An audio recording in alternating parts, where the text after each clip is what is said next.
Indépendance, cha-cha, tozumiye. Oti kwanza, cha-cha, tobakidi. Otableron, cha-cha, baganyeo. Oni panda, cha-cha, tozumiye. L'exposition itinérante Indépendance du Cameroun, libérant les mémoires est dans la ville d'Edéa, région du littoral, département de la Sanaga-Maritime. Jusqu'au 31 décembre 2024, les visiteurs ont l'occasion de venir ici, au lieu-dit ancienne mairie, replonger dans un pan de l'histoire des indépendances du Cameroun. Ce choix trouve sa légitimité dans la reconnaissance de la communauté nationale et internationale de la place prépondérante occupée par la ville d'Edéa en particulier, des départements de la Sanaga-Maritime et d'Union Ekele en général, aussi bien dans l'histoire de la colonisation du Cameroun que dans celle des luttes pour son indépendance. Le vernissage de cette exposition qui nous est donné à voir aujourd'hui, vous le constaterez tout à l'heure, nous plonge dans la recherche et dans la découverte des faits historiques connus et méconnus qui ont marqué la lutte pour l'indépendance du Cameroun. Une histoire douloureuse, tragique et très souvent méconnue des populations lambda, ou plutôt connue du seul angle de vue de l'oppresseur, le colon. C'est une exposition temporaire qui valorise l'histoire contemporaine du Cameroun depuis son indépendance et même, je dirais, depuis l'époque de la colonisation. Et ça montre le combat des Camerounais pour la liberté, pour la démocratie, pour l'état de droit, pour l'indépendance du pays, les différentes étapes historiques. Et pour nous, c'est très important en tant qu'Union européenne de soutenir ce type de projet parce qu'ils permettent de s'inscrire finalement dans l'histoire. Alors c'est souvent une histoire tragique. Et c'est important pour nous de valoriser toutes ces belles histoires et je crois qu'au Cameroun en particulier, il y a une très belle histoire de l'indépendance camerounaise avec un certain nombre de héros qui se sont battus pour cette indépendance et qui sont ici montrés un peu en exemple.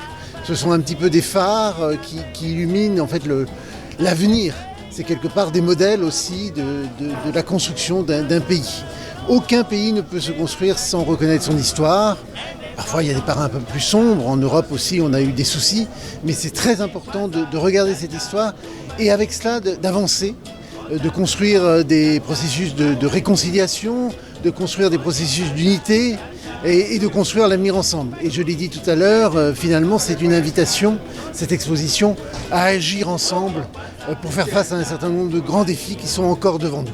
Les figures historiques qui sont ici exposées sont des figures marquantes de notre pays.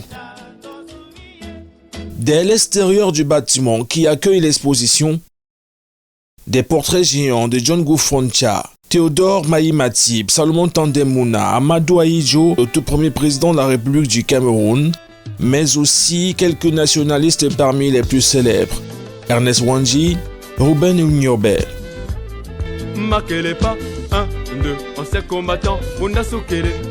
L'exposition a un but bien précis, permettre aux Camerounais, témoins de l'histoire, de la raconter pour tordre le cou à l'assertion qui voudrait que seule la version des vainqueurs ou des oppresseurs soit celle racontée pour la postérité. Libérer les mémoires est donc une invitation à parler, à libérer la parole, chose loin d'être évidente pour des populations aujourd'hui encore traumatisées par la guerre des indépendances, notamment en pays Bamileke et pays Bassa. Cette exposition qui arrive aujourd'hui à Edéa est d'une symbolique très marquante. Vous savez, l'indépendance du Cameroun, quand on parle de l'indépendance au Cameroun, on pense tout de suite au pays Bassa. Le pays Bassa est l'un des pays ou bien l'une des tribus par laquelle le processus de revendication d'indépendance a été déclenché. Cette indépendance a été fort marquante dans ce pays. J'aime bien parler de pays Bassa et dans la Grande Sanaga. Ça a été fort marquant. Et je disais tout à l'heure dans mon propos que s'il y a un mot qui a traumatisé et tétanisé les Bassa, c'est le mot indépendance. Aujourd'hui encore, il y a certaines personnes qui n'arrivent pas encore à en parler. L'expression libérer les mémoires nous a interpellés, surtout nous des traditionalistes, parce que les traditionalistes que nous sommes, les gardiens des traditions que nous sommes plus surtout et beaucoup encore les gardiens de la mémoire. nous sommes nombreux qui n'avons pas vécu la guerre des indépendances, mais par le legs traditionnel, nous en connaissons beaucoup. Nous avons des patriarches qui ont vécu cette guerre. Aujourd'hui, si on dit qu'on doit se mettre ensemble pour penser à cette indépendance, on doit donc se mettre ensemble pour réécrire nous-mêmes notre histoire. Parce qu'on a des livres qui sont dehors où on raconte beaucoup de choses sur l'histoire des indépendances. On n'a pas reconnu déjà de nos parents, de nos grands-parents, qu'ils ont été ceux-là qui ont revendiqué la liberté. Ils ont été appelés maquisards, un terme qui ne convient pas du tout. Aujourd'hui, si l'exposition sur l'indépendance arrive, je pense que c'est une occasion pour que les gens s'asseyent autour d'une table, qu'ils parlent, que les plaies soient pensées.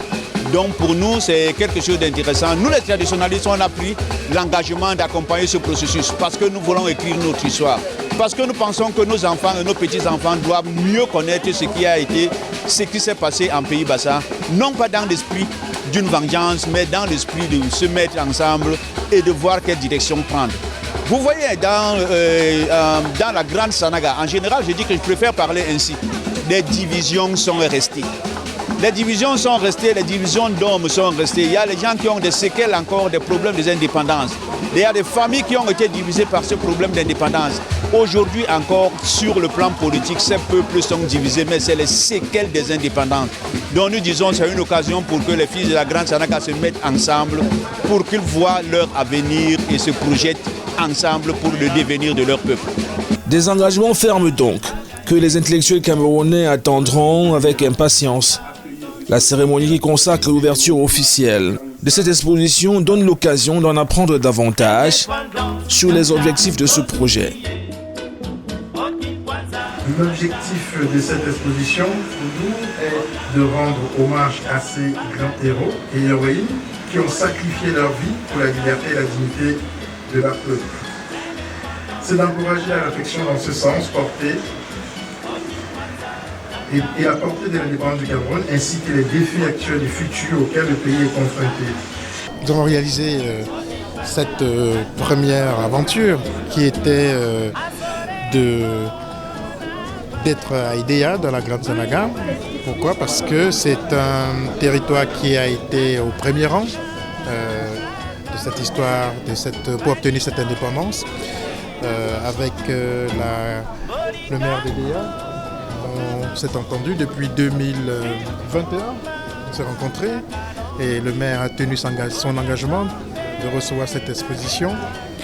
Il y a eu une parfaite coopération entre les deux équipes, l'équipe technique de la route des chaufferies et les équipes techniques de la mairie. Vous avez vu vous-même le résultat des travaux de ces jeunes que j'ai eu l'occasion de présenter tout à l'heure. Eh bien, c'est parti!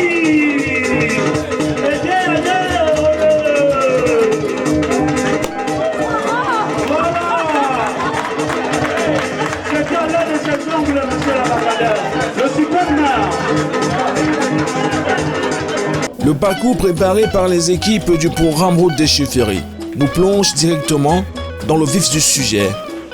Ici, quelques clichés du président Amadou Ahidjo lors de la célébration de l'indépendance. Des figures historiques de cette époque, des images accompagnées par des textes pour faciliter la compréhension aux visiteurs.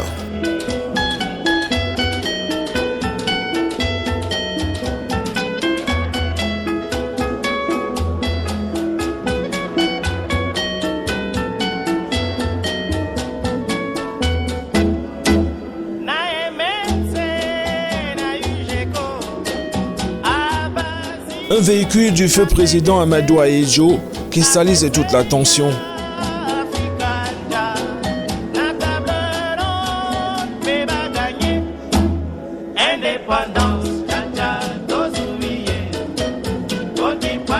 Les différents drapeaux marquent l'évolution du pays dans le temps.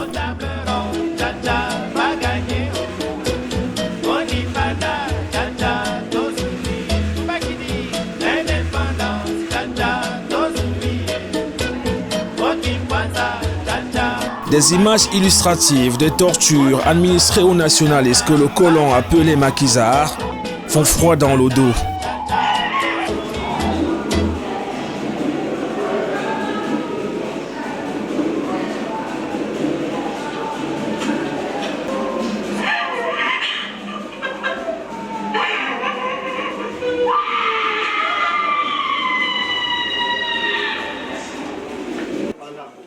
L'exposition présente aussi quelques clichés sonores, notamment le discours d'indépendance du premier président de la République du Cameroun indépendant. Il faut la défendre, la fortifier, la préserver de toutes ses forces et de toute son âme. Nous savons tous qu'il n'y a pas de dignité pour ceux qui attendent tout des autres. Nous savons que cette indépendance que nous venons d'obtenir ne serait qu'un leurre. Nous pouvions l'assurer dans la réalité quotidienne. Nous sommes décidés à lui donner une existence qui ne soit pas seulement de passage. Le rendez-vous des DEA pour les organisateurs est un rendez-vous incontournable et le public est invité à y aller massivement, à contribuer au succès de cette initiative qui rentre dans un processus. L'engagement des traditionalistes que nous sommes est un engagement fort. Si les gardiens de la tradition se lèvent, s'ils sortent pour venir parler d'indépendance, c'est parce que nous savons que l'histoire a toujours été écrite par le vainqueur. Et le vainqueur essaie toujours d'écrire l'histoire qui lui donne la faveur des choses. Comprendre, en fait, il raconte toujours ce qui n'a pas été fait. Aujourd'hui, si on a les possibilités de raconter nous-mêmes ce que nos parents ont vécu, si certains de nos parents encore vivants, les rescapés peuvent parler, il faut qu'on leur donne la possibilité d'en parler.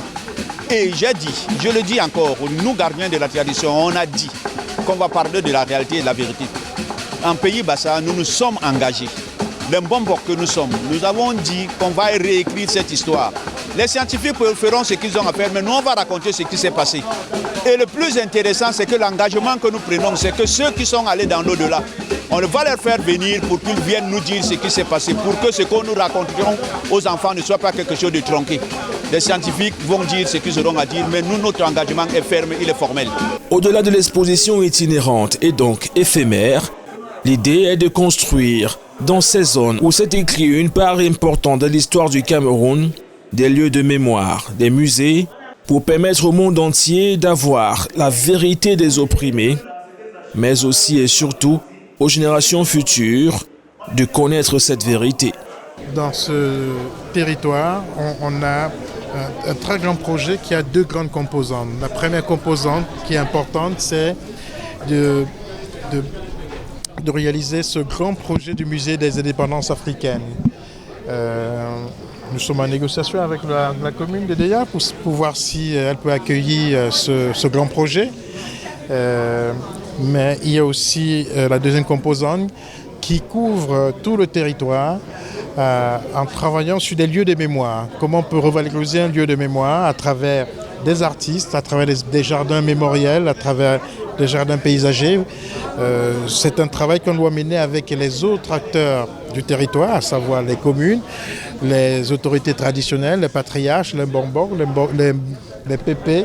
L'exposition itinérante Indépendance du Cameroun, libérons la mémoire est à voir à Deya dans la Sanaga maritime jusqu'au 31 décembre 2024.